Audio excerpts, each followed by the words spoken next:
If you're working as a health, fitness, or a wellness professional, you probably already understand the trouble that can come from drinking too much alcohol. But when you come across these clients that are dealing with significant alcohol cravings, they probably also understand the problems that can come from drinking too much, and the motivation is very high to stop doing that, but it can just be really hard to make it happen. Now, there's some very popular steps out there that work very well for a lot of people, and they've actually helped millions of people improve these issues. But for a lot of individuals, those steps can be too difficult because there can be physiological issues and malfunctions going on in the body that can make these cravings too hard to get past. So in this video, I want to help you understand the most common malfunctions and imbalances that can make these cravings too hard for your clients to get past, so you can help them take the right steps to correct those issues and help the clients turn the situation around. Let's jump in.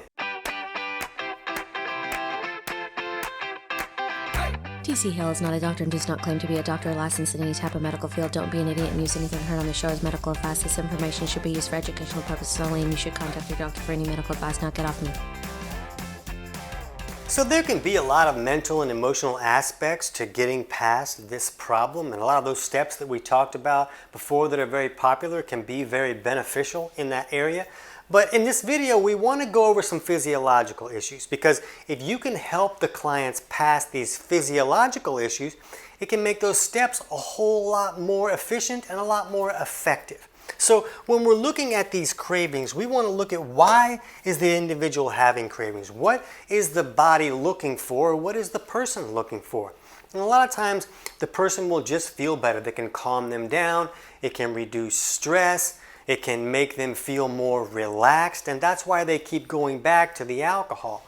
But a lot of times this is about the body feeling stressed. Even if the person is not stressed, if there's issues going on where maybe the body doesn't have all the resources and nutrients that it needs to function correctly, then it can put that body into a stress. And then it's looking for things to help it function a little bit better. So when we're looking at alcohol, we have to understand that we're not just looking at the toxic effect of the alcohol itself and all the addictive properties that can be within that alcohol. We're looking at the fact that this is a liquid sugar.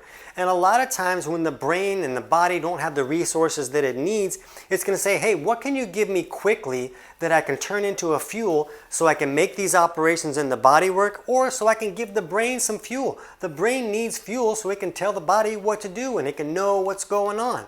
So when a liquid sugar goes in the body, it goes right in real fast. The person doesn't have to break it down and assimilate all those things. Those liquid sugars can go right in and become an immediate fuel source. So then when the body is in a tight spot, hey, I need something fast, it'll say, oh yeah, that liquid stuff was fast. Put that in now, please, and we'll send the signal to have those cravings for more alcohol. So these situations seem to be magnified when a person has a limited amount of nutrients or minerals or other types of nutrient resources that the body needs to function correctly. So it often has to go back to nutrient assimilation. And a person's ability to really get all the nutrients out of the food they're eating is going to vary greatly from client to client. So to get an idea if this might be a problem for your client, you can just look at something as simple as blood pressure. And you want to look at their blood pressure at least 2 hours after a meal, but it shouldn't be fasted first thing in the morning. It should be after a meal. And if that systolic number, which is the top number, is lower than 112, that can be a strong indication that there's not enough minerals and resources in the system for the body to function the way that it wants to function. And this is not a diagnostic thing. It's just getting a picture of how your client's body is operating. And when we're looking at blood pressure, we're looking at the minerals in the system, but we're also looking at things like protein a little bit and sugars and even filth in the system that can be thickening up the blood and raising the pressure needed to push that blood through the system. So we don't want to look at a client and say, oh, his blood pressure is 120/80, that's perfect, so this must not be the problem for them. Because if their blood sugar is high, or maybe the body can't detox correctly because detox pathways are blocked, or maybe the liver's having a hard time because all the alcohol they were kind of drinking and overwhelming the liver, and the liver can't detox the body correctly. If all this filth is staying in the system and thickening up that blood, then the blood pressure could look in a good range, even though there really is not enough minerals that the body can function correctly. So we just want to kind of look at the blood pressure to get an idea of what's going on, but you might need to look bigger into the whole picture to really understand if they're having a problem assimilating real nutrients or not.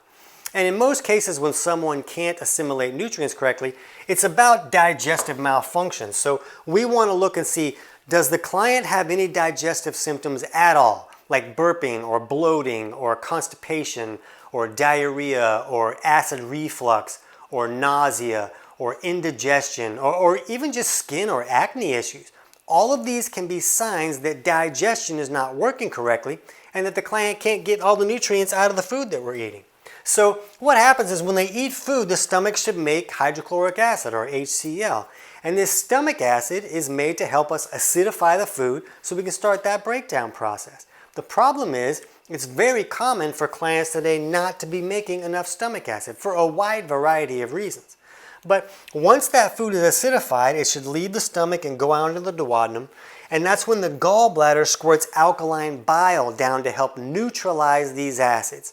And it's this alkaline bile and the acidic product colliding that these opposite pHs create like a sizzle and help us really bust the food apart and get all the nutrients out of that food. And the bile coming down is also very important because it helps us emulsify our dietary fats. It helps us access fat-soluble vitamins like A, E, D, and K that can be very important. So the bile flow is very important, and the problem is it's very common for clients today to have bile that has become too thick and sticky to flow correctly. So if it's not flowing and coming down, they're not neutralizing the acids and creating that sizzle and really busting their food apart. They can't emulsify their fats and access fat-soluble vitamins. It can create a whole lot of trouble. So when we see these issues going on, we know that a client is not really getting all the nutrients out of their food, and then the body's not getting everything it needs. It's going to scream for other things. And maybe the cravings are more about sugar or carbohydrates or just junk that can be easily broken down and turned into fuel by the body. But when these cravings are going on, it's often about an inability to assimilate those nutrients. So we can help clients fix these issues. And if you need to understand how to do that, chapters 3 and 4 of my book, Health Pro Results, kind of walk you through figuring out which aspects of digestion are not working correctly. And if so, what steps can you help those clients take to fix the situation? And the book is available on Amazon, but I'll put a link in the description below so you can get the whole thing totally for free, and that'll just walk you through that process. You can jump to chapters 3 and 4. And if you're a consumer that just happened upon this video, we'll put a link to our book, Kick Your Fat in the Nuts, in the description so you can get that one for free, and chapters 3 and 4 of that book cover those same topics. It's just more geared towards consumers, where the Health Pro Results book is really written for health professionals. But these things have to be fixed in order to fix any type of craving situation. So we know that there are addictive properties in alcohol, but when you add this liquid sugar factor where you're really giving this body an immediate fuel source, people that are dealing with these issues, the system it's really magnified. All these problems are really magnified, and they're going to have a really hard time getting past them. But once you can help the body get the nutrients it really needs, it doesn't scream for all this other stuff so much, and everything becomes a whole lot easier. Now the next step would be to fix any hypoglycemia type issues that could be going on with that client. Because a lot of these clients, when they consume carbohydrates or sugars, especially liquid sugars, they're processing that glucose almost too efficiently, almost like the insulin is a bully. They're doing it too aggressively, and they create this huge sugar crash. And when that sugar crashes, if there's not enough minerals and other nutrients in the system to kind of buffer that crash, it really creates a lot of trouble, and it can really magnify cravings in a huge way. So it's in that sugar crash that a lot of this trouble shows up. And that's why you see people, when they quit drinking, they'll kind of lean towards maybe some soda or sugar or junk carbohydrates, because they're just replacing that liquid sugar that was giving the body an immediate fuel source, and the body's like, hey, what else can do that? Oh, that soda that you drank did that. How about those Nilla wafers? Give me some of those.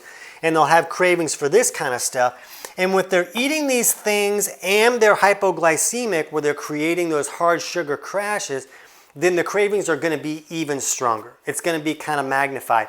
So you can just look at your client's urine pH. And if that urine pH, at least 2 hours after a meal, is like 6.2, 6.3 or higher, that can be a strong indication that that insulin may be a little bit too aggressive. and processing those carbohydrates too aggressively. And if you can help them bring that urine pH down, it can often balance that out a little bit. And this urine pH is not a diagnostic thing for hypoglycemia. It's just something that we commonly see where when their urine pH is higher, a lot of times they're just processing those carbs too aggressively. So we want to help them reduce those. And if they can change those junk carbs into more real food carbs and what we call medium carb foods, like yams or sweet potatoes or butternut squash or Brussels sprouts, all of those contain real food carbohydrate sources that can give the client some carbs if they need it, but they don't create such a huge spike in blood sugar that makes all this insulin go real high and then result in that big sugar crash. So when we can remove those crashes and kind of even out that blood sugar and keep it on an even keel, it'll reduce these symptoms a lot while they're maybe correcting other problems like a lack of minerals and digestive malfunctions that are keeping them from bringing the minerals in the system and things like that. But this also helps us understand why we're starting to hear a lot more about people using like a ketogenic diet or a carnivore diet to get past these alcohol cravings. And that's just because they're removing those spikes and crashes in blood sugar. When they remove all the carbs in a ketogenic or carnivore diet, they're not getting the spikes and crashes. Now there's some other aspects like they're creating ketones and the brain can use ketones for fuel, and there's other things that are helping the body function in a different way that can also be beneficial. But I feel like the biggest aspect is just that they're removing these spikes and crashes because that can create a lot of trouble in these situations. Now that doesn't mean that I think that everybody should use a ketogenic or a carnivore diet to get past alcohol cravings. I don't feel like everyone should. When we go back to these people that had the low blood pressure and were indicating they didn't have a lot of minerals in the system, if you start them on a ketogenic diet, bringing that insulin way down like that can cause some people to pee out even more minerals. So now this blood pressure and the mineral levels are going to go even lower and magnify a lot of these symptoms and magnify these cravings. So there's reasons that a person might not want to use a ketogenic diet. We'll put a link in the description below for our video on 5 reasons your clients shouldn't use a ketogenic diet, and you can get more insights into figuring out which clients would it be appropriate for, or which clients can you help correct some of those malfunctions so they qualify to use a ketogenic diet. But again, we don't feel like everyone needs to do that. If you can change these junk carbs or high carb foods into medium carbs or carbs that will keep the blood sugar more balanced, you can achieve a similar goal and see great results as well. Step number 3 would be to use very small doses of fructose. Fructose can kind of process in the system a little bit different than glucose. And if a client's having trouble between meals, or maybe they're just feeling like cravings are coming on at certain times of the day, you can have them use a very small amount of fruit at a time. Like those little cutie oranges that you just peel real easy, or tangerine type things. You can just have the client eat 2 of the little wedges from those little cutie oranges. Not 2 cutie oranges, that would be too much sugar and create a spike and crash. But just 2 of those little wedges at a time can give them enough sugar there to kind of help the body function. It'll give it a fuel source from that fructose to help them get through that rough spot, maybe get to the next meal or at least past that cravings. Or maybe like 3 blueberries at a time. So it's not very much, it's just a small amount, but it can help them get past that rough spot, especially if they're fixing other malfunctions and waiting for those improvements to kind of take over. Another thing we want to look at are amino acid supplements, glutamine and L-phenylalanine. And I'll put some links to some studies below that have shown that these can be beneficial in these types of scenarios. And glutamine has a few things that it can be beneficial for. Both of these have the ability to raise blood pressure a little bit. So if somebody's blood pressure is really low, these can help bring that up and just help them feel and function a little bit better. Reduce some of those cravings where the body just felt like it didn't have enough resources and was sending out that craving signal. So it can be beneficial in that respect. But glutamine also has some other features where, conversion to glutamate, and it has some other pathways that it can help the body basically make more of its own glucose, like through gluconeogenesis and some other pathways.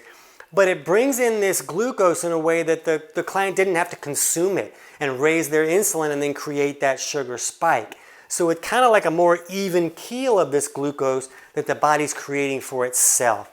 And that seems to create a lot of improvements for these craving type situations. But when we're looking at glutamine and L-phenylalanine, it's important to understand where a client's chemistry is. So it was Dr. Emmanuel Rivisi who helped us understand that the body has a natural circadian rhythm at the cellular level. So during the day, the body should be in this catabolic state where it's very good at creating energy and keeping us going all day and breaking down tissues so things can be renewed. And then at night, we move into this anabolic state where the body's very good at sleeping and resting and rebuilding and repairing. So we can see that both of these states are appropriate. We like both of them. The problem is some clients will get stuck in one of these states most of the time, or maybe pushed way too far into that state. And if a person's really stuck in one state, it can create a lot of symptoms or even health issues. And an interesting thing when you're talking about glutamine is you'll see people say, oh, glutamine can feed hard tumors and things like this, so you don't want to use glutamine. But Dr. Emmanuel Rivisi felt like this anabolic state, when someone was in an overly anabolic state, that was where these hard tumors would really thrive. And I'm not telling you how to treat cancer or anything, but Dr. Emmanuel Rivisi really felt like this is something that he saw a lot. And we also see issues like constipation, anxiety, tachycardia, when somebody's really too far in this state. And there's other causes of some of these things, but when we understand that this is where some of these things thrive in that overly anabolic state, then we don't want to have that client using glutamine and magnifying these issues. We don't want to make these things worse. So when we look back at these, the L-phenylalanine, that seems to have a pro-catabolic effect and could be more effective for a client who might be leaning too far on that anabolic side. And if a client was leaning too far on that catabolic side, then the glutamine seems to have a pro-anabolic effect. So it seems to push that person more into that anabolic state where some of those other problems could exist. So we really want to be able to look at the client's chemistry and understand if they're leaning too far in one direction to understand which of these supplements might be more beneficial. And the book that I showed you how to get for free in the description below, I walk you through helping clients run simple self-tests. They can even do these tests at home using tools they pick up at a pharmacy or a health food store. And you can help them get an idea if they may be leaning too far on one side. And I'll put a link to a study below that was showing that they were using both of these together, and maybe that helped balance things out so that it didn't push some people too far in one direction. But when you go to use these supplements, it's nice to know, is a client really way too far in that state before you start to use glutamine, because they both seem to have great benefits in this area. And the last thing we want to think about is just the time that it can take to get past this and to help the body detox a little bit. And you know, a lot of people might just need to white knuckle it through a little bit once they can take some of these steps to make it a little bit easier, because you hear a lot from people that say, it took like 8 days. After 8 days, I felt like I turned a corner. I was coming out of the woods a little bit, and I just felt a little bit better. It was a little bit easier. They may still have some struggles and some more work to get through, but if they can get through that 8 days, the body seems to stop remembering, oh, I want that liquid stuff, and it starts thinking about other ways that it can get what it needs, especially if you can help the client start assimilating better nutrients. So you can see that the steps are really going to be different from client to client. It's not going to be a one-size-fits-all approach. You really need to look at the client's chemistry to see what's going to help them the most. And since those digestive malfunctions are so important to improve, to allow the client to get more nutrients out, right now you can jump over and check out our video on 10 signs your client isn't making enough stomach acid and 10 signs your clients have poor bile flow to get indications of what you need to look at to see if those are an issue that can help. I can't wait to hear about your results.